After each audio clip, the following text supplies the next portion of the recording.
ลาบเหนียวหรือลาบซีนงัวลาบเนื้องัวใส่มะเขือนั่นเองหรือเว้าภาษาบ้านเฮาก็แม่นลาบเหนียวทุกคนแต่ละเขตเว้าคือกันบ่เนาะแต่ส่วนหลายเขาจะน่าจะเอิ้นลาบเหนียวคือกันนั่นแหละเนาะเพราะว่าเป็นหยังเอิ้นลาบเหนียวก็เอาต่อไปก็จะรู้นั่นเองทุกคนตัวนี้จะใส่เป็นซีนงัวเนื้องัวเนาะเครื่องในงัวเนาะก็จะเป็นแบบลาบงัวหั่นแหละว่าได้แต่ก็ต้องใส่มะเขือว่าซะจึงเอิ้นว่าลาบเหนียวได้เนาะก่อนอื่นเขาจะพามาเกี่ยมเครื่องก่อนเนาะ ก่อนอื่นนี่เขาจะเอาเครื่องในไปล้างคางหม้อต้มเครื่องในทุกคนแล้วก็มาจีมะเขือจีมะเผ็ดเนาะมะเขือนี่ก็ใส่เป็นมะเขือเขียวมะเขือขาวแล้วก็ป่นมะเขือคืนไปนำเนาะซีนงัวหรือเนื้องัวหันลืมเอานั่งหรือว่าลืมเอาเอ็นนี่ออกทุกคนเนาะให้เป็นซีนล้วนเลยก็จะลืมออกแบบนี้ถ้าได้เนื้อมาแล้วก็จะเป็นเนื้อที่แบบงามๆนะเนาะลืมออกให้หมด เซตอันนั่งเซตเอ็นแบบนี้เฮาก็จะบ่ได้ทิ่มเนาะถ้าว่าเฮ็ดแกงเฮาก็จะไปใส่แกงก็ได้เด้อทุกคนเด้อเนาะแต่ว่าถ้าฝากป่นไปเลยหันมันจะบ่แซ่บทุกคนมันจะบ่มีความเป็นเนื้อบ่มีความเป็นซีนว่าซั่นเนาะหรือเอ็นหรือนั่งออกแล้วก็จะมาซอยทุกคนซอยเพื่อหยังซอยเพื่อให้มันฟักง่ายทุกคนเนาะเฮาจะบ่ได้ใส่เครื่องบดเครื่องหยังเลยทุกคนเฮาจะเอามีดฟักโดยมือของเฮาเองเนาะ ถ้าว่าเฮ็ดเป็นต้นใหญ่สิเราเอาฝากเลยได้บ่ก็แล้วแต่ความสะดวกของไผลาวทุกคนเนาะแต่ก่อนเขาจะใส่มีดแหลมนี่เนาะเดี๋ยวนี้เขาใส่มีดบางตอหรือใส่มีดหนักๆมีดฟักหั่นน่ะเนาะแล้วก็จะมาซอยเป็นตอนน้อยเข้าไปอีกตัวนี้ถ้าเป็นเนื้อยางนี่ก็เฮ็ดเป็นสินดอดได้ทุกคนเนาะเห็นบ่ตัวนี้ก็จะเป็นเฮ็ดเป็นน้อยอีกซอยตอนน้อยก็เพื่อให้มันความฟักง่ายให้ทุกคนให้ฟักละเอียดดีเนาะ ฟักมุนดีว่าซั่นซะเพราะว่าเราจะบ่ได้ใช้เครื่องบดเด้ตัวนี้เนาะได้แบบนี้มาแล้วก็จัดการเลยทุกคนเอาฟักของอิดนี่จะฟักแต่เนื้อละหรือซีละลาก่อนเด้อเนาะแล้วก็หาว่ามันเข้าที่เข้าทางทุกคนเห็นบ่เริ่มมุนมาแล้วยังบ่แล้วก็ต้องเอาข่าใส่เพื่อหยังเพื่อให้ซีนมันแข็งมันเต่งตึงเลยทุกคนเนาะให้ซีนแข็งซีนหั่นบ่ให้เป็นเละเป็นย้วยเป็นน้ำหั่นน่ะเนาะสำหรับข่านี่ถ้าเป็นลาบปลาก็ใส่ใดเด้อทุกคนเนาะลาบซีนแบบนี้ก็ใส่ใดคือกันเนาะตัวนี้เขาจะบ่แม่นซอยทุกคนเนาะจะเป็นลาบเหนียวเด้อบางคนนั่นเบิ่งกันคลิปครึ่งๆกลางๆก็จะทวงว่าอุ๊ยแม่บ่แม่นบ่ได้ฟักแบบนี้ซอยเอาจังซี่นะแต่ตัวนี้เราต้องการความละเอียดที่สูงเนาะมะเขือหมกมาได้ที่เห็นบ่สิมีมะเขือคืนมะเขือธรรมดามะเขือขาวมะเขือเขียวเนาะก็จะฟักคือกันตัวนี้ก็ได้ถ้ามันสุกดีๆเนาะมันจะฟักง่ายทุกคนเนาะก็ฟักให้ละเอียดเพื่อไปตำก็ให้มันละเอียดทุกคนเนาะตัวนี้จะใส่เป็นมะเขือแบบเครื่องแก้ไปแด้เนาะแก้แด้แบบเป็นกลางๆหั่นนะจะบ่ใส่เป็นมะเขืออ่อนตัวนี้ถ้ามะเขืออ่อนมันจะมีรสชาติที่บ่ดีปานใดว่าซะการเลือกมะเขือนี่ก็เป็นสิ่งที่สำคัญเด้อทุกคนเด้อต้องเลือกมะเขือเครื่องกลางๆหรือว่าแบบเริ่มจะแก้ไปแล้วนะห้าแก้เนาะ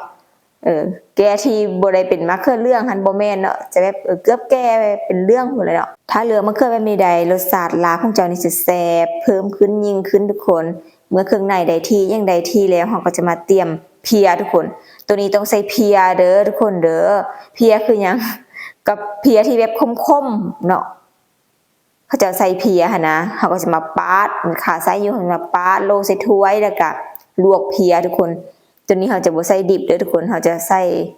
สุกเนาะลวกเพียก็คือเอาน้ำที่เราต้มเครื่องในให้เนาะหรือว่าตั้งน้ำตั้งหาก็ได้เนาะแล้วก็ตักหวดลงเนาะหวดลงให้มันร้อนให้มันสุกทุกคน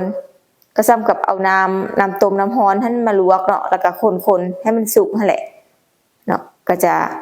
ได้ประมาณนี้แล้วก็ปะไว้ทุกคนเนาะแล้วก็ปะไว้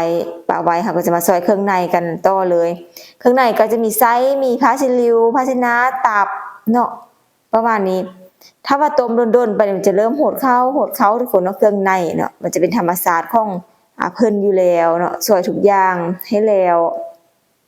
เวลาเราไปซื้อซีนหรือว่าเราไปซื้อเครื่องเฮ็ดลาบนะหรือส่วนตัวข้อยแล้วข้อยจะมักเอาเครื่องในไล่เข้าซีนอยู่แล้วได้เนาะจะมักเอาเครื่องในไล่เข้าซีนเพราะว่าเฮามักเครื่องในไล่กว่าถ้าไปมือที่เพิ่นต้องการซีนไล่เฮาก็จะได้เครื่องในมาไล่แต่ถ้าไปมือที่เพิ่นต้องการซีนน้อยหรือต้องการเครื่องในไล่เฮาก็จะได้น้อยซื้อตามตลาดทั่วไปเลยทุกคนซื้อตามตลาดสดสูตรนี้แม่นเฮาจะเฮ็ดเป็นซีนดิบก็ได้เนาะแต่ว่าเครื่องในนี่ต้องสุกเนาะ ก็ซ้ำกับเป็นลาบสุกก็ได้ทุกคน ถ้าว่าเครื่องในนี่จะเลือกเป็นดิบเลยหมดเลยนี่ก็ได้เด้ทุกคนเนาะได้เส้นเดียวกันแต่ว่าสิเห็นหยังก็ตามเครื่องในข้อสุกไว้ก่อนทุกคนแม่ซีนจะดิบก็ตามเนาะตัวนี้จะเฮ็ดได้เป็น2อย่างก็คือสุกแล้วก็ดิบเนาะถ้าว่าจะกินสุกก็ต้องเอาไปคั่วตื่มถ้าว่าต้องการเป็นเนื้อดิบหรือว่าให้กินเป็นเนื้อดิบนี่เนาะก็สามารถกินได้เลยโดยที่บ่ต้องไปคั่วเนาะเพราะว่าเครื่องในมันสุกแล้วคนเนาะซอยตอนน้อยตอนใหญ่ก็แล้วแต่ความสะดวกเลยเด้อคุณเด้อเนาะเฮาเฮ็ดซอยตอนกลางๆบ่ใหญ่เกินไปแล้วก็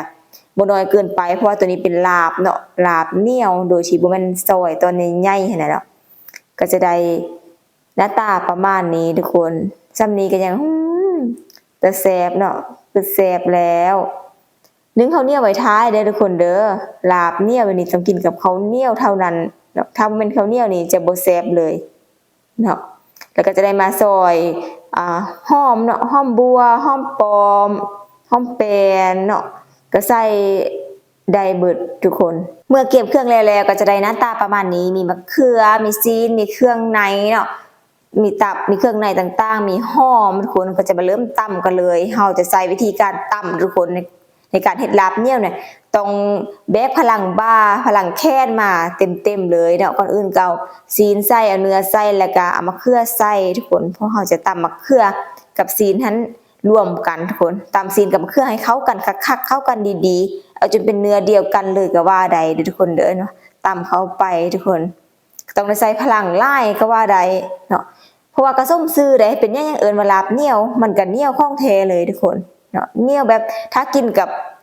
ข้าวเจ้าข้าวซั่วนี่แม่นบ่แซ่บเลยตัดออกไปเลยต้องข้าวเหนียวเท่านั้นข้าวเหนียวออนลีเนาะเมื่อตำมะเขือกับซีนเข้ากันแล้วก็เอาเครื่องในลงทุกคนเครื่องในลงก็ตำเช่นเดียวกันเนาะเป็นยังบ่ตำรวดเดียวกันเลยมันสิมุนเด้ทุกคนเนาะตับนี่มันสิมุนก่อนเนาะอันนี้ก็ข้อบ่ให้มันตับมุนเกินไปว่าซะก็เลยว่าต้องตำมะเขือกับซีนหั่นเข้ากันก่อนให้เข้ากันละเอียดเป็นเนื้อเดียวกันนั่นแหละจังน้อยถ้าเอาเครื่องในลงไปแล้วมันก็จะมุนแล้วจะเฮ็ดให้มะเขือกับเนื้อจะบ่เข้ากันได้ดีแล้วก็จะมาติดอยู่ที่เครื่องในแทนทุกคนแล้วก็ปรุงรสด้วยผงนัวหรือแป้งนัวเฮาเองทุกคนเนาะแล้วก็น้ำปลาเด้อทุกคนใส่น้ำปลาตัวนี้ก็ถ้าให้กินปลาแดกก็ใส่ปลาแดกก็ได้เด้อคนต้มปลาแดกต้องเป็นปลาแดกสุกเนาะปลาแดกต้มคือเฮาต้มเพียเลยเนาะแต่ตัวนี้ใส่น้ำปลานี่ก็ถือว่าเข้มข้นพอแห้งแล้วทุกคนจัดต่อตามด้วยข้าวคั่วเด้อทุกคนข้าวคั่วใส่แล้วแบบหอมเลยเนาะข้าวคั่วกับลาบกับกอยนี่มันเป็นอย่างที่เข้ากันที่สุดของที่สุดเลยแล้วก็ตามด้วยหอมลงไปหอมที่เราซอยไว้ทุกคนเนาะใส่ลงไปเลยตำให้เข้ากันละเอียดเลยทุกคนตำให้เข้ากันละเอียดเลยตัวนี้เป็นเหนียวคักทุกคนคันโบราณเพิ่นก็จะบ่เอิ้นว่าลาบเหนียวแม่นบ่เนาะเพราะฉะนั้นมันเหนียวแบบนี้แหละเพิ่นจึงเอิ้นว่าลาบเหนียวแล้วก็ตบท้ายด้วยน้ำเพียทุกคนน้ำเพียของเฮาตัวนี้จะใส่ตอนปรุงรสเลยก็ได้ดอกแต่ว่าเฮาลืมนั่นเองทุกคนแต่ว่าใส่ตอนนี้ก็บ่เป็นหยังซ้ำท้ายทุกคนเนาะซ้ำท้ายเลยบ่เป็นหยังแล้วก็ตำให้เข้ากันละเอียดเนาะซ้ำนี้ก็ถือว่าเป็นอันแล้วได้ทุกคนสำหรับลาบเหนียวของเฮาแต่ว่าอย่าลืมชิมรสเด้อทุกคนเนาะผู้ใดมักหนักก็ใส่หนักแดเนาะเค็มนัวนะให้มักเบาๆก็ใส่เบาๆไปถ้าใครใส่มักเผ็ดก็เอามักเผ็ดใส่แล้วก็ตำเข้ากันเลยเนาะบางคนก็มักใส่โหยน้าเนาะทุกคนเนาะของเฮาจะไปใส่โหยน้าเอาเด้อซ้ำนี้ถือเป็นอันแล้วทุกคนกับเมนูลาบเหนียวสุดใจเนาะลาบเหนียวแซ่บๆ